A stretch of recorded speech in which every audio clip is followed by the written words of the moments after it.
দেখো অঙ্কটা বলছে যদি half of quantity sugar sold 20%, quarter of sugar 16% লাভে এবং বাকি সুগার যেটা থাকবে সেটা 24% লাভে বিক্রি করা হয়, তাহলে 90 টাকা প্রফিট হয়। ওকে, তা কোয়ান্টিটি অফ সুগার ব্যাগে কত ছিল? আচ্ছা, যদি আমরা এখানটায় লিখি, উপরে করছি, ঠিক আছে, যদি আমরা এখানটায় প্রশ্নটা দেখে লিখি যে 100% আমি সুগার ধরে নিচ্ছি এখানে। ওকে, 100 যদি সুগার ধরি, তার বলেছে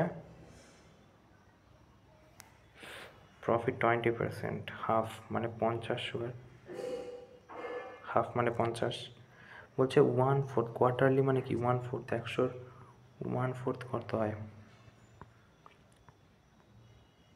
4 2 8, 4 5 25 হয়, ঠিক আছে। তার যদি 1/4 25 হয়, তার আর বাকি থাকছে কত? 25, এটাই গল্প, ঠিক আছে। তারপরে কি বলেছে? বলেছে যে প্রথমটা হচ্ছে 20% প্রফিট, দেখো লেখা রয়েছে, প্রথমটা হচ্ছে 20% প্রফিট। ওকে, 20% প্রফিট মানে 20 প্লাস, তারপরেরটা হচ্ছে 16% প্রফিট, 16% প্রফিট, এবং রিমেনিং যেটা মানে এই 25টা 24% প্রফিট, 24% প্রফিট। ওকে, এটাই গল্প। তো এবারে কী বলছে? বলছে টোটাল হয়ে যাচ্ছে 90। আচ্ছা, তো দেখো এইগুলো তো আমরা রেশিও নিয়েছি, তাহলে আমরা এখানে এক্স বসিয়ে দিতে পারি, এখানে এক্স বসিয়ে দিতে পারি, এখানে এক্স বসিয়ে দিতে পারি। ইজিক্যাল টু বলছে কত? 90, এটাই বলছে। তো এক্সের ভ্যালু তো আমরা এখান থেকে পেয়ে যাবো। দেখো কাটাকুটি যদি করি, এটা দিয়ে এটা কাটলো, এটা দিয়ে এটা কাটলো, 5 10, আচ্ছা এখানে 4 দিয়ে কাটবে, 4 4 16, আর এখানে কত হবে?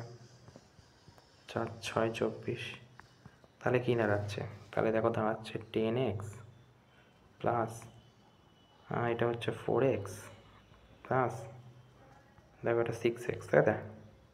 ইজিক্যাল টু কত? 90, তাই না? তাহলে এখানে কত হচ্ছে?